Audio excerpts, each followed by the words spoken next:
I would still not want to be a man. If I were to be a man, I would be a white man.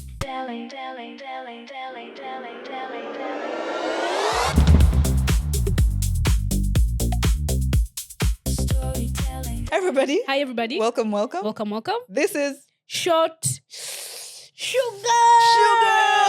Yep. You're welcome. What does Short Sugar podcast mean? We're giving you a shot of life, a shot of happiness, a shot of joy, just not tequila or whatever. It could be tequila. It There's could be nothing wrong with that. tequila. It could be that. But yeah, we are giving you a shot of everything nice. So that's why we are called Short Sugar. I don't agree with your explanation. What is your take? My take is that short, right? You know, like when you take a tequila shot, the feeling that you get, the bitterness, but then it translates into a good time, like when you know, that tipsy self. So we are thinking life is bittersweet, right? It is bittersweet. And we go through all these these moments in life. We do, right? we sure do. So the short is for all the bitter moments, and the sugar is for all the bright moments. That's true. And the lessons that we get from the short. That's also So very that's true. why we are short sugar. Again, what's our thing? So silly, but welcome. Yeah, anyway, my name is Pelinda, but you can call me Pepe. My name is Aiden. That's it? You don't have an AKA? My name is Nasuna, but you can call me Aiden. Sweet. So how was your day? My day has been crazy. I've been on set from God knows when. I woke up feeling like I really needed to do something creative today. And I'm happy that we were able to record a short film today. We have new stuff coming up, things you can relate with. So be excited. We're about to represent you well. So tell us about the documentary. The documentary is called After I Arrived. It details the lives and the journeys of East African immigrant artists that traveled from Uganda, relocated, started a new life in Canada, and what their transition is like into the music scene or the creative scene in Canada. Amazing. Yeah. Amazing. It's a really, really wonderful story. I think it's going to help so many people tap into their creativity, you know? Okay. Yeah, so I'm really excited about it. And obviously, it was directed by you, so it has to be amazing. How did that feel like, by the way? Being the boss, The most the executive producer. challenging phase in my life. I've been through a lot. I've been through hell. I've been through fire and storms and everything. Okay. But that was challenging, but in a good way. Okay. It pushed me in so many ways. And I think I'm a better person when it comes to being a creative and also leading a team, because it's not easy. More so if you're starting out in the field. One day we shall talk about the actual, That's true. the actual pre, post, and production part of the documentary, and the challenges and the wins and everything that we faced. And then you guys will get to know. But for now, just know it's After I Arrived in post-production. It's going to be amazing. Yep. I think you had something for us. Oh, yeah. So we are going to be answering a few questions Okay. every episode. I think 2 each, right? We should also be putting them on the screen so that people can also dig deep and answer these questions, because they help you understand who you are. Okay. Right?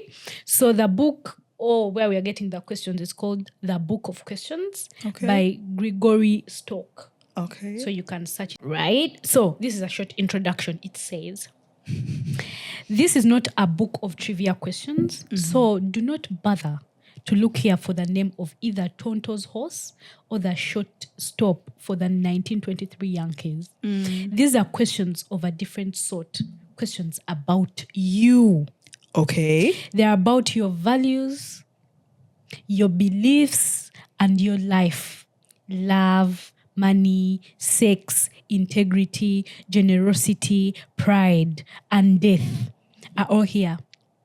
Here is an enjoyable way to find out more about yourself and others. So I think you can even do this with your partner, with your friend, you know, like a nice breaker, or like a daily thing you can do whereby both of you have to answer like a question to know more about yourselves, or to even know more about yourself. Okay. Yeah, and to confront ethical dilemmas in a concrete rather than abstract form.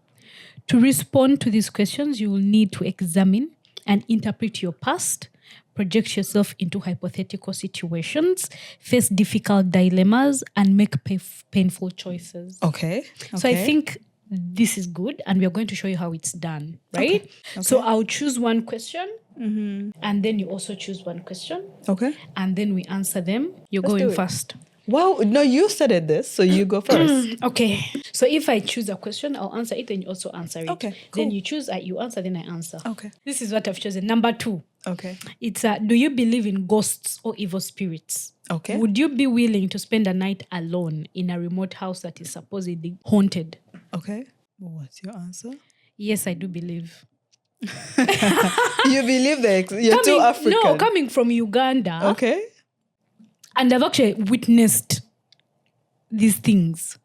Okay, I wasn't a witness, but my someone from my family told me that they witnessed it, and I truly do believe. Because if you do believe in God, and you do believe in the powers and the miracles and everything that God can do for a person, Okay. don't you believe that there's also the evil side of it all? Okay. Because then why would you be praying and fasting and doing all these things, casting demons? So you cannot tell me that you are a Christian or a believer and you don't believe that there's the dark side. Okay. For me, I think that's my interpretation. I get your argument. It's a very, very valid argument. Yeah, but also I've witnessed it. Okay. Second-hand witnessing, whereby someone told me that they had their brother was born 12 months after. We are supposed to be born 9 months? After 9 months. Yeah, 9 months. So 3 months extra. And Just 3 months? that's just 3 months. That's a very long time, Aiden. I had someone whose pregnancy disappeared for like a year and then it came back. You see, now that's juju. No. Yes. And no, I cannot stay in a haunted house. The moment you mention that there's a rumor or there's an inkling of a ghost or a house being haunted, They've lost you there. that's it. That I cannot. I'm a pure black woman from Uganda. Do you know there's a story about a haunted house that I heard of when I was a little younger? These things of your parents talking and you like eavesdropping. So there was a haunted house around Kamocha. And then, okay, not Kamocha, Mawanda Road. And there was no one able to stay in that house, right? Then So it was abandoned. it was abandoned, but it was a very beautiful house. Apparently, they had built the house along the way. In Luganda, they say Mukuboli Musambwa. I don't know how true that is, honestly. What is Musambwa in English? A Musambwa, I don't know. Is it called a jinn? It's a genie? I don't think it's a genie. Something. I think the spelling is Musambwa. D-I-J. Isn't it a ghost? Ghost could be it. I don't know. Or a spiritual being. When we find the name, we'll tag it. We'll tag you right here, and then you'll know what it means. But apparently, the house was haunted, and no one would be able to sleep in that house. As soon as you walk in, things would start like banging and whatnot. Then there was a woman who was like, "Oh, I can't stay in the house." She was those street preachers, and then the owner of the house was like, "If you can stay in that house for a week, it's all yours." Guess what? She stayed there And kept praying. The first night was crazy. The things would like shake up the bed and even like launch her and whatnot. I think probably like a week. She was in there for like a week. No, for like 5 days, and she couldn't take it anymore and she left. And it's still abandoned to this day. okay, so I was still completing my Sorry. Please keep going in your story. So this person's brother was born 12 months from the time they conceived him. Okay. After reaching the time for delivery, right? They told them the baby wasn't coming out at all. So they went and visited a witch doctor. Okay. Right? So after visiting the witch doctor told them whoever had bewitched them, gave them a solution. And the solution was, of course, they did some ritual. But after that, he gave them a warning and told them never to kill, the boy that was going to be born should never kill snakes. Okay. So, after leaving that place, the woman went and gave birth. Right? But the baby was born with a bone like protruding on the forehead. forehead. Yeah, but after some time, the the skin covered it. And snakes used to be around him all the time when he was growing up.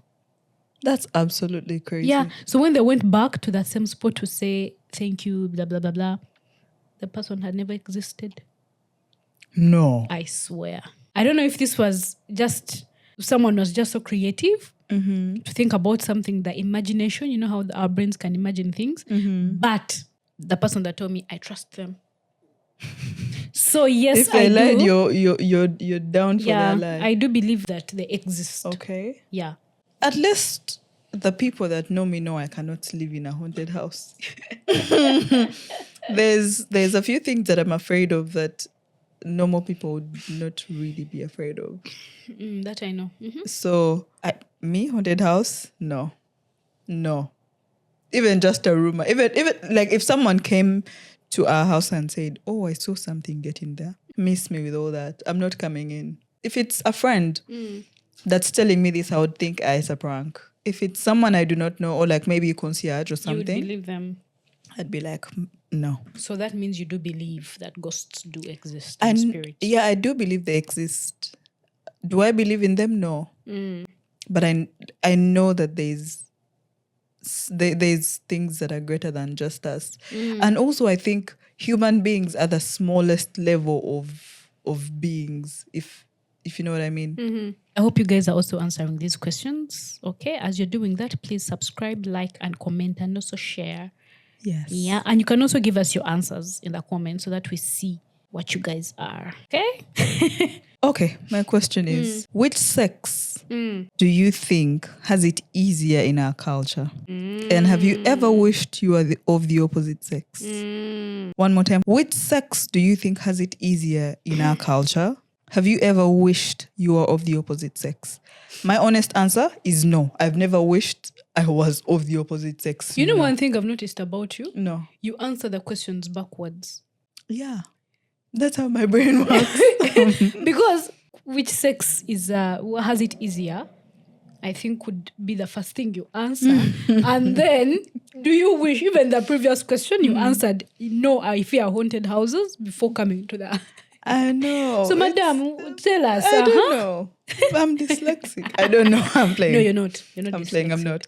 Anyway, the first question is, which sex do you think has it easier in our culture? I think men have it easier in terms of what they can get away with. First, tell us about your culture. Okay.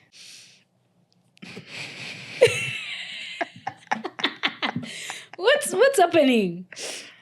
I'm losing my shit. Get it together. Okay. I'm a Muganda. I come from Uganda. That's it. In terms of culture, that's as far as I know. So in terms of my culture, I find that women have it hard and men get away with so much in terms of everything, really. Because the most they can do is provide for the family. And they're living the whole grooming of children, taking care of them, taking care of the home to the mothers, which is absolutely crazy. So I find that men have it so much easier in our culture. And regardless of how much women go through, I would still not want to be a man. What is your response to that question? I'm a Mufumbira from Kisoro district, still in Uganda. But generally, the whole Ugandan culture all combined, I do believe men have it easier. It's easier for men to... They respect you, first of all, in workspaces. They respect the decisions that you've made without questioning them how did you do much. that? How did you do this? They think you have it all handled and all sorted out. But I think both sexes have their cons and pros. But generally, if we're just to break it down to this question, I would be like, yes, men have it easier compared to women. For example, let me give a corporate setting. If I were to go and get a job in a corporate setting, right? The rate at which I would advance and the rate at which my peer, who is a male, would advance would be different. That's true.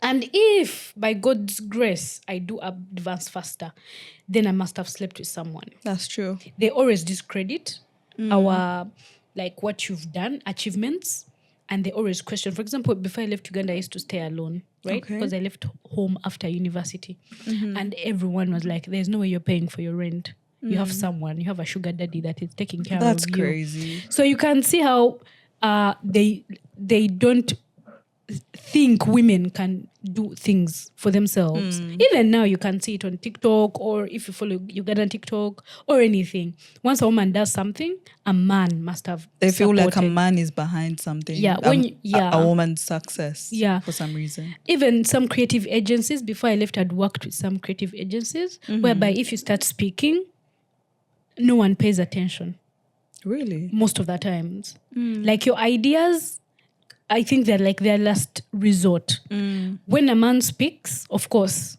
But again, that's one way to look at it, right? So just to cut it brief, because I know I talk a lot.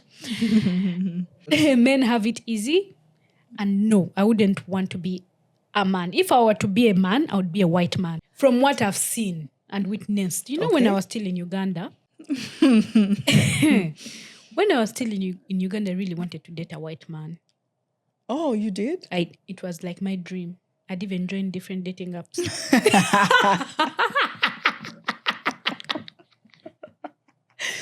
I had them on a pedestal so high that you couldn't tell me anything. For me, when I saw a white man, I had opportunity. Opportunity, good luck. What did you want, really? Was it? I think because of what why were you told. romanticizing them? For example, from when you were younger and you watched movies, apart from now, were you seeing black people in the movies? We grew up seeing white people on TV, and we all fantasized either being friends with a white. Why do you think we're doing pen pals? I think there are very many things. It was a good way of communicating and getting to know other people and their cultures. That's true. That's very true. Yeah, but I had them so high that, oh my goodness, it would be like a dream come true. And also you see how they treat white people in Uganda. Yeah. There's some they glorify them so much. Yeah, there's some restaurants you go to and they would prioritize a Mzungu over you in your own country. True. Yeah. Right? Because of what we've been fed and what we've been told. Right?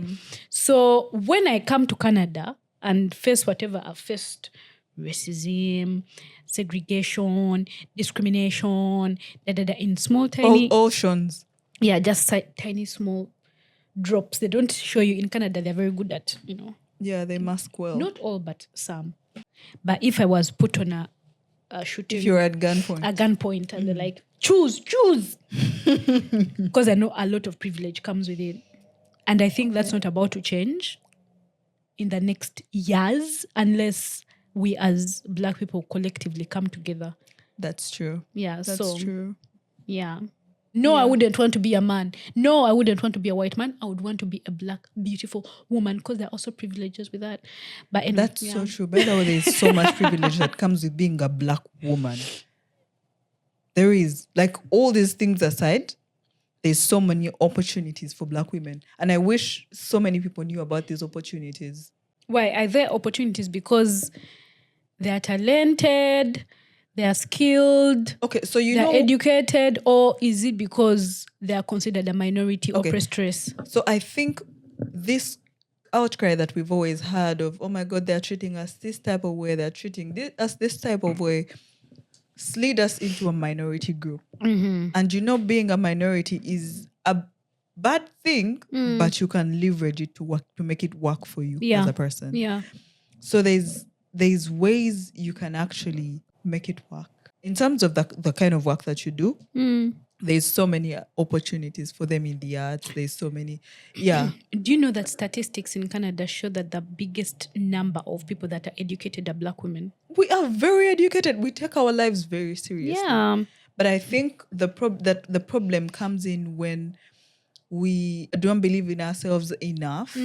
Why do you think we don't believe in ourselves? Because it's difficult for us to work together as a group, as a team. We don't vouch for each other. Do you think we've been fed that narrative that we actually believe in? That could be also very, very true, because the people that have found that support each other are really like that. And when you look at the progress that they have, it's huge. That's true. It's huge. If you find yourself in a space where they're powerful women and they're having a conversation about the things that they're doing, you'd be shocked. You're like, wait, what? That is possible? So I think they give us the opportunities, but also feed us a narrative that we are supposed to eat up so that we don't take up the opportunities and hold back. Yeah, I think that's also true. But it still comes back to who you are as a person. Yeah, because regardless of what they tell you, at the end of the day, if you feel that that's not true, you'll take your own route. Yeah. Okay, I hear you. Should we answer one more question each? Yeah, let's do it. It's fun. I love it. Okay. I hope you're also answering the questions. Do not cheat. Look deeper. Look deeper. Dig deep. Is this me? Okay? And then you can also tell us what you think or know in the comments. Okay. Like, subscribe, share. Please. Your side has to. Yes.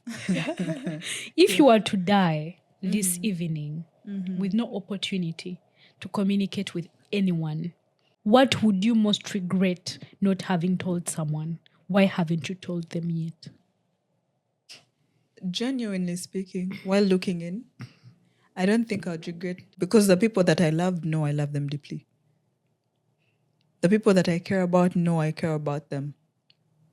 The people that I have wronged, I have done my best to apologize to them and work things through. I'm the kind of person that when I know that something is wrong with me and a friend and a family member, I will have a conversation, however difficult.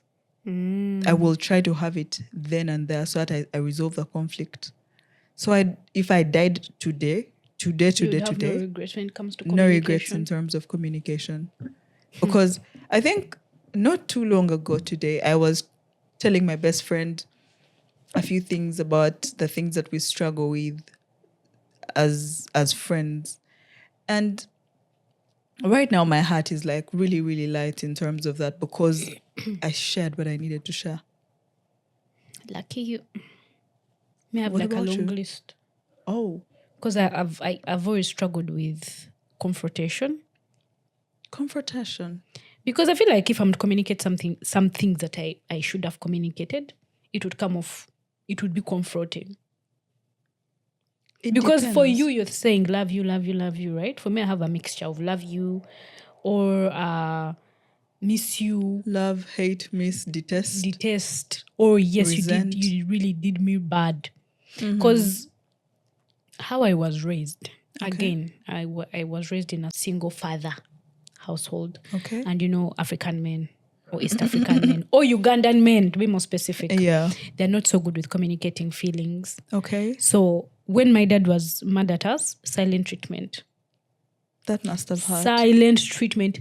For example, you would be seated there and he would call someone from the kitchen to come and send him the remote, which was there. That's how bad the silent treatment was. So when I started meeting people like in school or at campus, generally my life and communicating with people, when we had like a misunderstanding, I would withdraw. Oh, no. Because I didn't know how to, start conversations. So that means I have a long list of people that I've cut off. Oh, no. Without having communicated why. Without communicating why it happened. I need to ask you a question. The people that cut off people, there's a thing that really bothers me. Did you ever block someone while they were typing? Yes, you know why? Because Why? let's say you've had a fight and you don't know where this fight is going. You feel like you're losing control or you're losing the narrative, right? You just do not. Or sometimes what I would do, like when they send a message, I delete it without opening it. And then just put it at the back. I remember that phase. Yeah. I just put it at the back of my mind. I'm like, you know what? I am not dealing with this. I want peace.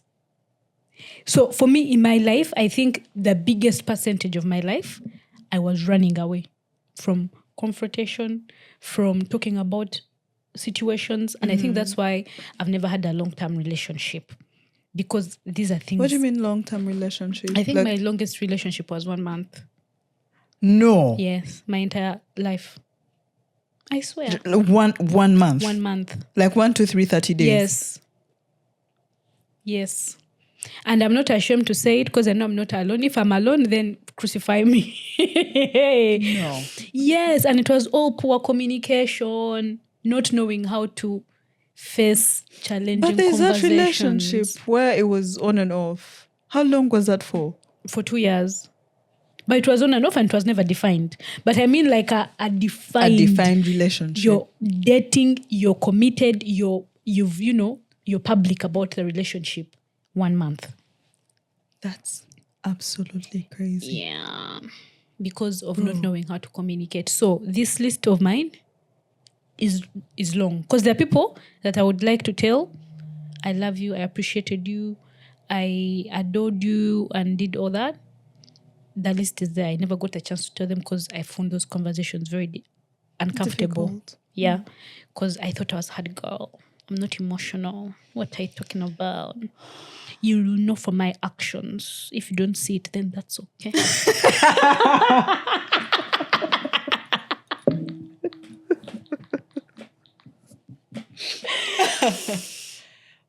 Wow. And I have a long list also of people that have hurt me. And I never got to tell them, so I never got to understand their side of the story. And I just walked away. There's that list as well. So it's not someone, it's someone's for me.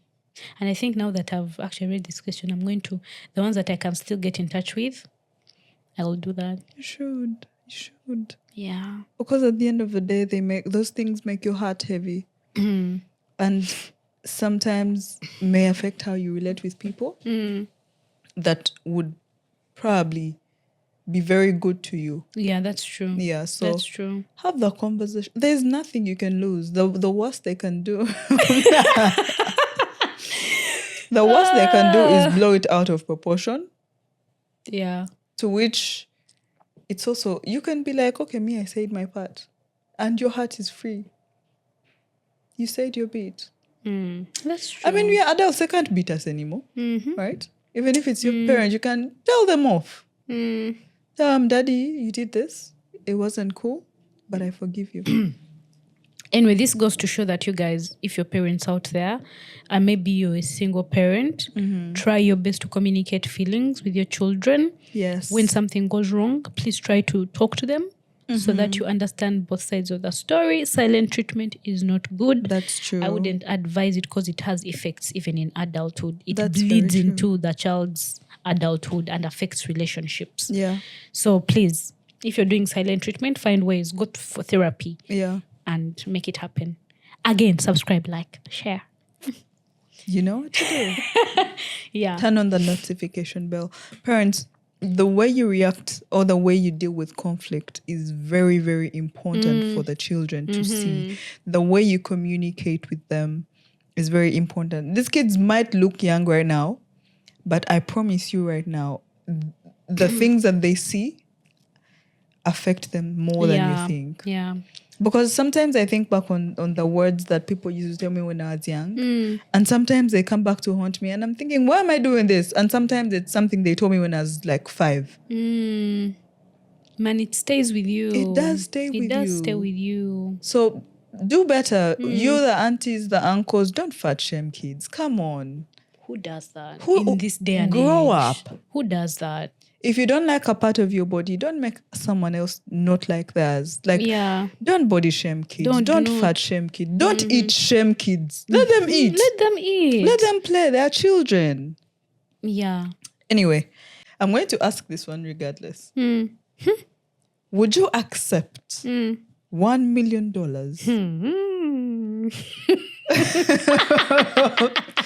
You've already accepted. Why do I feel like I'm going to accept? You've Okay, already accepted before Continue. I even got done with the question. Would you accept $1 million to leave the country and never set foot in it again? They're playing. Honey, I came to Canada with $2,000. Oh, you came with money? Wow. 2,000. I collected, sold my things, did everything. I collected with- everything. 2K. CADs or USD? Canadian dollars. I came with 2K. I think you came with more than 2,000. I remember 2,000 though. When you convert 4 years ago, how much is it? Plenty money. Because it was 7 million Ugandan shillings. So I had Kuisa Uchibo. What do they say? Waisa Akabo. Yeah, Naisa Akabo. So if I could come. Let me find out how much 7 million is. Yeah, 7 million 4 years ago, because the value changes all the time. Anyway, so if I was able to relocate with that amount, other factors constant, you think 1 million, even 20K, give me 20K and I go. That's crazy. No, It no. was 2,450. Yeah, that's how much I came with. dollars. So, no. 20K is little because I can make that in a short period of time in Canada. It has to, 1 million can make me relocate. $200? 200,000? 200, 200K could make me go, yeah. Anything above 100K. Okay, let's switch it up a bit. If they were to give you 500,000 US dollars and you're not supposed to go to North America or Europe. 500 what? 500 US dollars. 500K or 500,000. No coming back to Canada or any countries in North America. Nowhere in South America. Nowhere in Europe. You can only go to Asia and Africa. Would you take it? Yes, I would. Why not? I would go to Kenya. Beautiful country.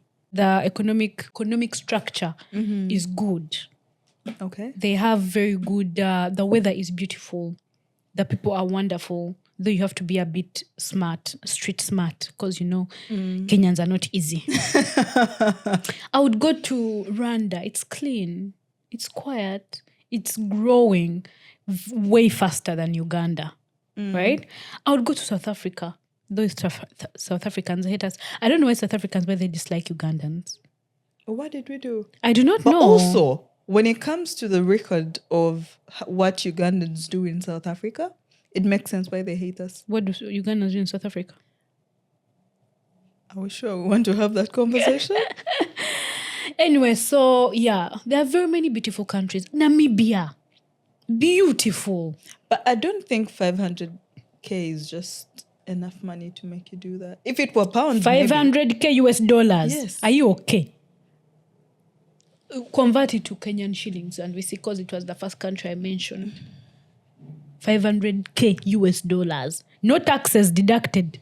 Ngabazukuwadde ngabeziri. Kati rero chibabe kujjako taxes ekyo wakirabawa. No. If there are taxes deducted, then 500 is not enough. It would have to be 1 million. But yes, to that answer, to that question, sorry, I would happily go. Because Canada, first of all, the weather is so bad. 64.5 million. Hey, you go invest in something. 64 million only. This is very little money. It would be done before you invest in anything. On what? Kenya is more expensive than Uganda. No, yeah. Let me just convert it to Uganda. No, just do 100 million.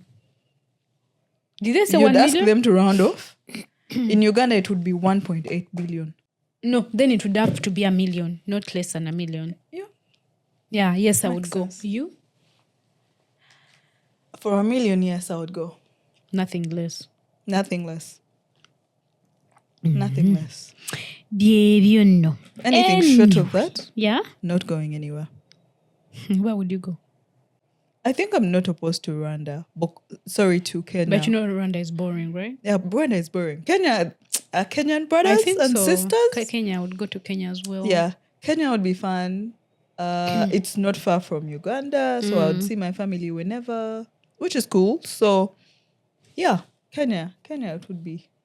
Okay, that's nice. Anyway, so guys, this was a segment, the book of questions, and we've answered, I think 3 questions answered each. plenty. Yeah. Yeah, so tell us what you think. I hope you also get to answer the questions down in the comment section and subscribe. I think I'm singing this song at this point. Yeah. It's a song. I think we should write a song. Like, subscribe, share. Do that. Yeah, man. Anyway, so hooray! That segment was That's done. successful, beautiful. So this next segment is where we talk about what we really love in terms of movies, songs. Pelinda? Relax. So this segment, we talk about our favorite movies, TV shows, or music. Yes. And today, I want to share my favorite song right now Okay. by Joshua Baraks. No, say the real name. Okay, Joshua Baraka. Joshua Baraka. Anyway, so where are you spoiling this girl? She I has hope you spoiled know me. that. Yeah. So let's play. Let's give them a feel to those people that don't know Joshua Baraka. Say I love you, but that's not enough. So baby, just for tonight, we'll pretend that it's so fine. Like in the morning, you'll still be mine. See, like a baby, got so baby, just for tonight, we'll pretend that you're still mine. Like in the morning, we'll be fine. See, like a baby, got sorry, I broke your heart. I didn't know better. But give me one more chance. I might do Better this time. Show me I broke your heart. I didn't know better. But Give me one more chance. might Woo! this time. Anyway, guys, that's a song on my repeat. If you're from Uganda and you've not listened to it, God punish Please you. listen. Support Yeah. our boy. Support him. And if you're around the world and you're watching this podcast, please take a minute or a few moments today to listen to Joshua Baraka. Yeah, he's the next big thing. He's already the big thing. Yeah. Anyway, Aiden, tell us. Let me play the song that I've been listening to on repeat as well. We're gonna fight, yeah. You tell me that Love is not enough. The same song. feels good, but can we keep it up? Yeah. Once as in sound. You can't do the same thing. But That's not enough. I swear this is a song on repeat for me as well. Okay, then talk about a TV show or movie. I'm excited that From is back again, so I'm happy about that. If you've not watched From, I think you should take a moment to actually watch it. It's pretty fun. I love how the actors actually pull off their roles. I love it. You should watch it. What are you watching lately? Have you really been watching? I watched a Nigerian movie. I watched a Nigerian movie titled Monica Interesting. by Uche Montana. Okay. I think she's the lead actress. I love me some Uche. Yeah, she's really good. So that movie was really good, telling a real life story about someone who was sacrificing everything for the well-being of her family, and she wasn't being appreciated. Okay. But she was and I think most Black first daughters in Africa go through that, where you're expected to be the sacrificial lamb Okay. and not taking care of yourself. So I think it was a very good movie. For the part one, it left us with a very nice cliffhanger, Okay. where you want to know what's going to happen. And then for part two, I feel like they dragged it on for so long. Okay. I feel like they wanted it to be long. That story could have been told in one part. Okay. But amazing movie. I liked it. I liked the storyline and the writing, the directing. Just the part two was overly prolonged, but amazing work. So that's what I've watched recently. And if you love Nigerian movies, you can just search on YouTube Monica and on Uche Montana. Is it Uche Montana or Uche Monabo. Monabo channel? Okay. So, yeah. Okay, that's amazing. So if you've watched Monica, please comment. I'm pretty sure it looked like it had so many views. So I guess plenty of people have watched it. I actually saw her TikTok. She had posted that she had gotten 10 million views in 2 days from the time she posted it. Yeah. That's So amazing. if you watched it, say something. Tell us what you loved about it. Yeah. And yeah. And also recommend some African movies. I really want to watch African movies. Movies produced from Africa and African actresses and everything. I feel like they always have very nice storylines. Yeah, they always do. There's always something good about them. Yeah. So I guess it's time for us to leave then. Yes. Thank you for spending time with us. Thank you. Until the next episode. Pause, what's our episode called? Short sugar. Yeah. Yes. Okay. Okay. Enjoy the rest of your week. Weekend, safe. Something. Be safe. Yeah. And see you next time. See you next time. Bye. Short sugar. Podcast. You forgot. Let's go back. Okay. Hi, everybody. Hi, everybody.